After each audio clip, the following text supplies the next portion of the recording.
Go. Alright, hello, Josh here from Da Vinci Yu-Gi-Oh! It's a Yu-Gi-Oh! Club today, so if you hear background noise, that's what's going on. Today I thought I'd give an updated deck profile of my Heraldic Beast deck. I finally pretty much have most everything in this. I love this deck. I've been playing it since pretty much January, February when the Cosmo Blazer came out. I really love the deck. I like how it works. And so yeah, I'll just get into it. So first of all, for monsters, 3 of the Heraldic Beast. Leo is very important. It's the searcher. Anytime it sends your grave, you get a Heraldic Beast from your deck to your hand. It does not miss timing, so it's great. 2000 beater. He dies during the end phase. He's normal summon, but that's good. Essentially the main card. Then the Heraldic Beast Aberconway. Pretty much the only reason you play him is because he's a name. Is that he is a Heraldic Beast. He is an 1800 beater and a wind. So that does play into it. Then the Basilisk, normally you'll be adding this with Leo first of all. It kills anything that battles it. It's not like that Mist Valley card. It can hit the grave and it'll destroy it anyway. So very good. Actually gets around Draco Sack. Attack your tokens with everything and then attack or suicide this into Draco Sack and It's stuff. like a suicide chicken. It's a suicide chicken. Somehow. Heraldic Beast, Twin-Headed Eagle. This one is the good one. You can banish it from your grave to target 2 other Heraldic Beasts and attach them to an Xyz monster with no material that you have.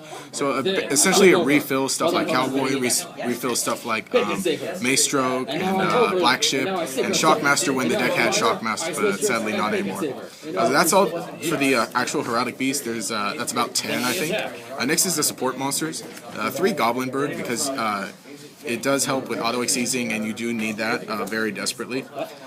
He's good, but the more important one is Kage to Kage, because he is searchable. This is more of a Heraldic Beast reptile deck. It does help with the it's a zoo pretty much.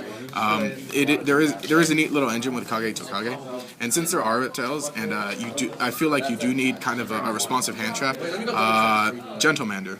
It's essentially Battle Fader plus Duke Frog. It does create a lock if you special summon 2, so that's really nice, and you can go ahead and add them with the nice little engine you have. Plus they're level 4s, and you can exceed with them on your turn should you need to. That's all for the monsters. That's 19, I believe. For spells, Dark Hole, it's a must. 2 MSTs, not 3. With Macro and Defridge are at 1, you really only need 2 now. 2 Pilot Dualities. You don't need 3 because you will kind of want to special summon on the first turn, but it's there for consistency.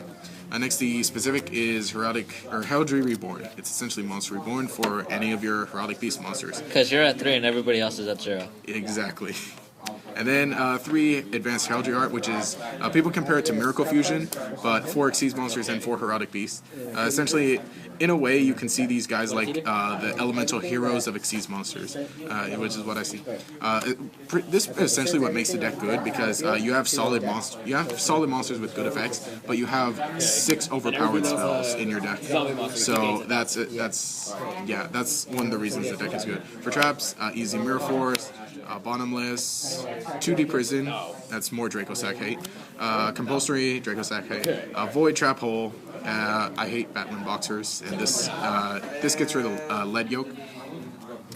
Fiendish Chain, probably should be playing 2, but that's good. And then 3 Call the Haunted, because this deck has a lot of graveyard recursion. 3 of these on top of 3 Heraldry ones on top of 3 Advanced Heraldry Arts. Basically, if it goes to the grave, it's coming back. Next for the extra deck. The extra deck is a bit incomplete, but it is pretty good. It's what I play right now. Wind Up Zenmanes, because what is it? Xyz Encore is a card. You don't want to be sitting there with nothing. 1 Cowboy. It's good. Helps get the initial burn off. You can go ahead and inflict 800 and get a search off of Leo. You probably shouldn't be playing 2 of those. Next, 2 Mace Strokes, because it's good. Like I said, it stays on the field, and detaching Leo is good. A Lightning Chidori, because you do have wind monsters. I might want to up it to 2. The top decking Advanced Heraldry Art, bringing this out and then disrupting 2 cards, or 2 of your opponent's cards, is really good. Next is the Kachikochi Dragon. Helps you get in for initial damage. If your opponent's setting stuff, you can get over it easily. Black Ship of Corn, because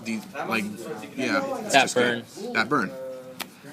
2 King of the Pharaoh Imps. This is the card that you're mostly going to want to go for first turn, because if you open up Leo and Akage, you go ahead and summon that attack for 3100, overlay for this, detach the Leo, you'll get a search off of Leo and a search off of him, so search for another Kage Chokage and another Heraldic Beast, which is essentially a new Xyz monster in the next turn.